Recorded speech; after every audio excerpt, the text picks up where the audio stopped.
Toisella puoliajalla tulee Finpa. Ensin Rantanen kaventaa 1-2. Ja heti perään Tommi Paavola ampuu tasoituksen 2-2. Teemu Ingi tekee Tepsille vielä 3-2. Mutta Finpan Tommi Paavola pääsee tasoittamaan lopputulokseksi 3-3.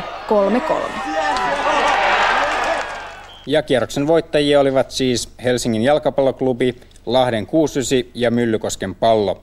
Tasan pelasivat Pietarsaaren Jaro ja Tampereen Palloveikot sekä Turun Palloseura ja Finnairin palloilijat. Voittonsa ansiosta HJK nousi sarjakärkeen.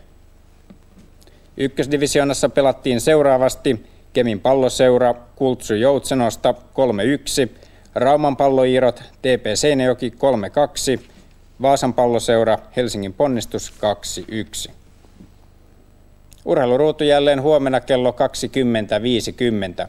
Ruudun lopuksi katsomme, kuinka läpi maan kulkenut Suomi juoksee -viesti saapui tänään Helsinkiin. Hyvää illanjatkoa.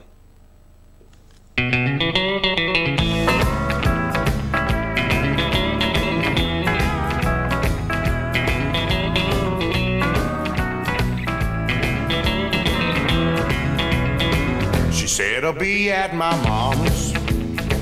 Don't you bother to call. When she drove away, about drove me up the wall.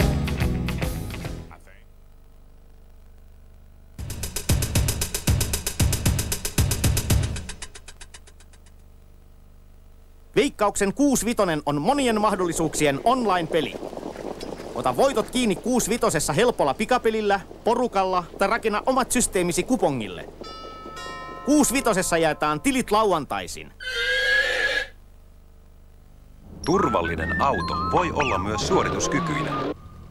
Se voi olla erinomainen ajaa ja mahtava myös tiloiltaan. Mutta silloin sen pitää olla uusi Volkswagen Vento.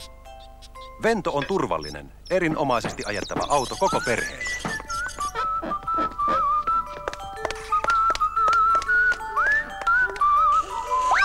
Tervetuloa koeajamaan lähimmälle Volkswagen-piirimyyjälle. Postiin sinulla on asiaa monta kertaa vuodessa. Pohjolan perusturvavakuutuksia tarvitset koko ajan. Postihan ei olisi mikään monipalvelupiste, ellei siellä myytäisi juuri Pohjolan perusturvavakuutuksia vakuutusekspertin asiantuntemuksella. Missä posti? Siellä Pohjola. Terveisiä Tikkulasta. Talonsa ulkoseiniin rakennusmestari Mäntylä kelpuutti vain laatumaalina. Ultratalomaalin joustava pinta elää puun mukana vuosia. Ja nyt Mäntylä loistaa kilpaa talonsa kanssa. Tikkurilan Ultra. Nyt todella mahtava ulkolupukutarjous. On trikoovuori, vettä hylkivä, hengittävä ja koko asu vain 199. Se on vastinetta rahallesi vaatehuoneelta. No Antti Kasvio, miltäs maistuu boisilli?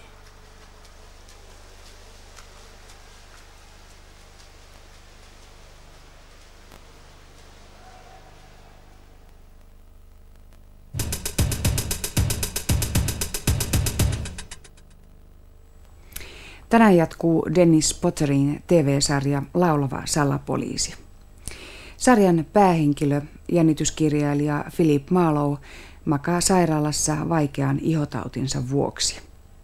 Ahdistavaa oloa hän pakenee aina silloin tällöin mielikuviinsa, ja hänen kirjoittamansa vuoteen 1945 sijoittuva tarina alkaa elää uudelleen. Vuorossaan sarjan toinen jakso.